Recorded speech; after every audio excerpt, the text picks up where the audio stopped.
It seemed like a reasonable request from a man who owned all but 2 of the business condos in the Southgate Professional Center.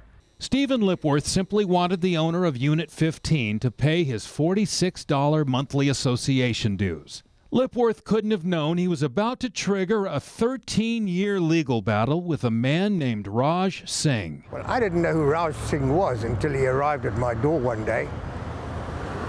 He said to me, "My name is Mr. Singh, and I am your worst nightmare." Singh sued Lipworth for pain, suffering, and inconvenience, demanding $96,000 in general damages, plus an additional $6 million in punitive damages. He was just wanting to teach me a lesson. The lesson continued, one lawsuit after another, in state civil court, family court, federal court, bankruptcy court. There's so much paperwork, the San Francisco law firm defending Lipworth has dedicated an inbox to Raj Singh. It's unusual. I don't think I've ever seen anybody do this kind of thing. Lipworth's legal bills have run into the 6 figures, defending claims his lawyer calls meritless. The court might sanction him, but those sanctions are uncollectible. So he's basically immune from the normal penalties. Stephen Lipworth is not the only target. We've identified dozens of lawsuits filed in the name of Raj Singh or one of his many aliases. Singh admits in this court document that he uses too many names to list. Oh, you're recording me? Mr. Singh, yes. Singh, a licensed civil engineer, first came to our attention in December following a fatal fire at a boarded-up house he owns on Stockton Boulevard. Among Singh's lawsuit targets is Sacramento County, which he blames for the fire and for the problems at 2 other substandard properties he owns. He's also suing the county's Environmental Management Department for trying to make him clean up this former toxic dump site that he owns that regulators say threatens a nearby creek. Last fall, he sued the city of Sacramento over its code enforcement at this house and 2 other properties in the city. In that lawsuit, Singh claimed taxpayers have suffered billions in damages as a result. I will discuss with you. Singh has declined repeated requests to talk to us on camera. Do you feel like a conversation now, sir? No. But in a later telephone conversation, Singh told us that he's suing the local governments on the public's behalf, and he told us that we should be on his side. In both state and federal court, judges have recognized Singh's lawsuits for what they are. In the state court system, he's been placed on what's called the vexatious litigant list, which is supposed to eliminate frivolous filings. While inclusion on the list may have slowed him down, it clearly hasn't stopped him. And one reason Raj Singh may file so many lawsuits is that it doesn't cost him anything to do it. In cases we've reviewed, he often represents himself and pleads poverty to get his filing fees waived, which prompted us to take a closer look at his finances. We discovered tax bills for 26 properties go to Singh's post office box, most of them paid for in cash, none of them actually held in his name. And we've obtained IRS audits for multiple tax years. In 2010, for example, the IRS put Singh's modified adjusted gross income at $594,000, including $31,000 in Social Security disability benefits. But look at this federal court fee waiver form that he signed in July 2010. Singh claimed he got just $200 in disability payments for the entire year, and that he owns nothing of value, nothing, including real estate. Singh told us on the phone he'll discuss his financial situation if we donate $5,000 so that he can continue fighting for the public. My dear friend, camera is not allowed. I think what bothers me even more is that the authorities, the district attorney or the U.S. attorney or whoever might prosecute criminally, have not taken an interest in what's happening here. Stephen Lipworth sold his 27 units at the Southgate Professional Center 8 years ago. But to this day, he's still paying legal fees, over $100,000 and counting, to defend himself from the guy who owned that one. In Sacramento, George Warren, News 10. Good morning, Mr. Singh. Raj Singh's become a notorious figure in the California court system, earning the formal title of vexatious litigant. But at the May 27th appeals court hearing, it was Singh's attorney, Keith Oliver, who took a shellacking for coming to court completely unprepared. I can't recall the arguments at this point because it's been a year, over a year, and I haven't looked at the case at all since then. Mr. Oliver, I find that rather astounding, sir. Absolutely astounding. In a 21-page opinion, the three-justice panel tossed out Singh's appeal, calling it totally and completely without merit. And they ordered Singh and his attorney together to pay $7,500 in legal fees to their target, Stephen Lipworth, whose lawyer's been fighting Singh's lawsuit abuse for 13 years. I think I'm very satisfied that the court agreed with our arguments and that they came down on Singh and his lawyer.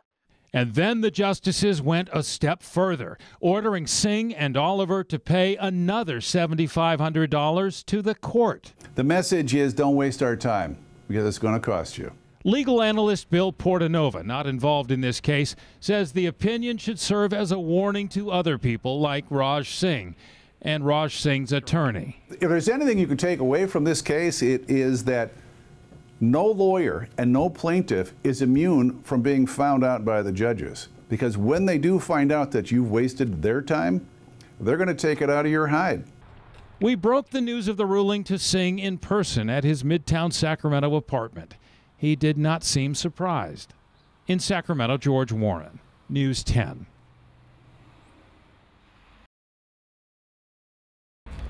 We've identified roughly 24 properties owned by Raj Singh and held in the name of his wife or various trusts. And we've seen a pattern emerge of Singh buying substandard properties and then fighting with regulators who insist the properties be brought up to code. The most tragic case is the December fire at a boarded-up house on Stockton Boulevard that killed 35-year-old Rosalea Trejo.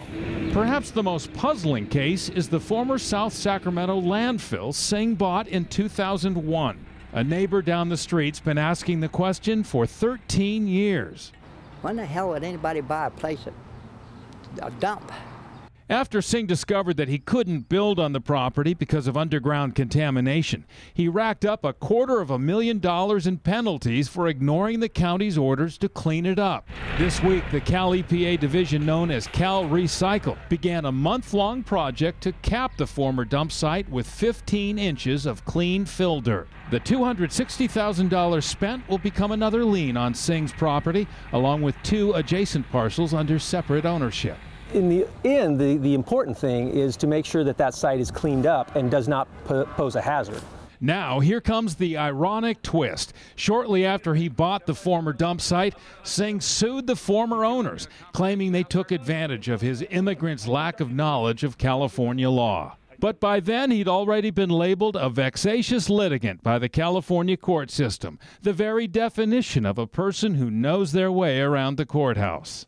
Both a Superior Court and Appeals Court ruled the mess that used to be known as Waring's Dump belongs without question to Raj Singh. In Sacramento, George Warren, News 10.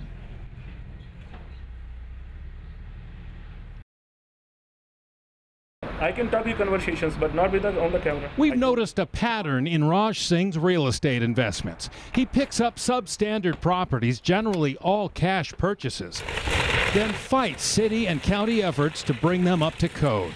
It's just he puts people's lives in danger, and we had to do something. His house wasn't getting fixed. But we were puzzled by Singh's 2013 purchase of the rundown Roadrunner Motel on an isolated stretch of Highway 95 about 2 hours southeast of Reno. What could he possibly want here? What happened Tuesday appears to have answered that question. The Mineral County Sheriff's Department, Tribal Police, and the Nevada Highway Patrol raided the Roadrunner Motel and seized $500,000 worth of marijuana plants, processed marijuana, and hash oil. The sheriff is certain that Raj Singh knew all about it. Mr. Singh and I had quite a lengthy conversation yesterday evening. His statements to me are indicative of someone who knew about marijuana being grown on the property. Sheriff Stuart Hanty says cultivation of marijuana in Mineral County is a crime. And the fact that it happened 361 feet from an elementary school, the sheriff says, adds a felony enhancement. I take this personally because of its location to the school, and I will guarantee you that if Mr. Singh decides to go on the run, that the Mineral County Sheriff's Department will be the prime agency to take him into custody, wherever that may be, and I will gladly be available to help in that extradition process if he chooses to go that route. Good morning, Mr. Singh. Raj Singh has insisted in the past that we contact him only via email, which we did, and he has not responded. In Sacramento, George Warren, News 10.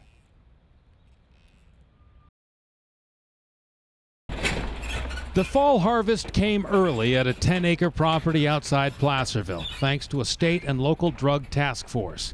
There were roughly 100 plants pulled from the ground. A man who says he lives here was clearly unhappy. This is private property, off my property. Okay. Technically, it's not his property at all. He may live here as a tenant, but the landlord is Raj Singh. The property is held in the name of his wife. At about the same time, the drug task force raided another Foothills property owned by Singh, again held in his wife's name, this one 42 acres. News 10 has independently identified pot-growing operations on multiple Singh properties in El Dorado County. A neighboring property owner at one location provided these pictures he said showed how the pot growers broke into his well house to steal water. So it goes like this. And Singh bought this 10-acre parcel 2 years ago, apparently unaware that it's landlocked without water or power. A neighbor who did not want to be identified described a bizarre encounter she had with Singh. When he walked up, he was very friendly and identified himself and said who he was, and then said that I would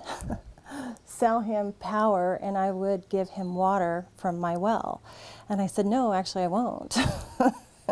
When we first questioned Singh about the pot-growing activities late last year, he claimed they were legal because it's medical marijuana.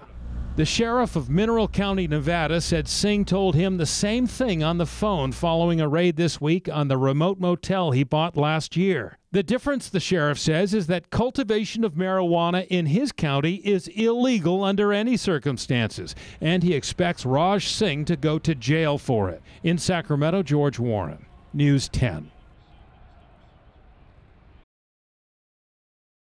We've seen you walk. Come on, we know you can walk. Sacramento County Sheriff's deputies took Raj Singh into custody outside his Midtown Sacramento fourplex just before 1 p.m. Anything to say, Mr. Singh? What? Anything to say? I have attorney there, that's all I can say. Up until now, most of Singh's conflicts with authorities have involved the rundown properties he owns. Sacramento County tried to force him to fix up this boarded-up house before something like this happened. A woman initially identified as a squatter died in a fire there last December. Singh later admitted that she lived there with his consent. But then criminal investigations began exploring Singh's other activities on his non-urban properties. On Friday, drug agents seized 100 marijuana plants on 10 acres Singh owns outside Placerville. Do you know Raj Singh? Off my property. What led to the handcuffs today, however, was an out-of-state investigation that seemingly came out of nowhere. Authorities in Mineral County, Nevada last week raided a motel Singh owns a couple of hours southeast of Reno, taking $500,000 worth of marijuana plants and processed marijuana. The sheriff there obtained an arrest warrant Friday and today praised his law enforcement colleagues in Sacramento for doing the rest. Teamwork got it done. He's in custody, and now he has to face consequences through the legal system. I have attorney, and this is all illegal, but what should I say? It will be interesting to see if Singh's able to post $50,000 bail. Although we've identified 28 properties he owns, most of them paid for with cash, in recent court documents, Singh claims he's flat broke. In Sacramento, George Warren, News 10.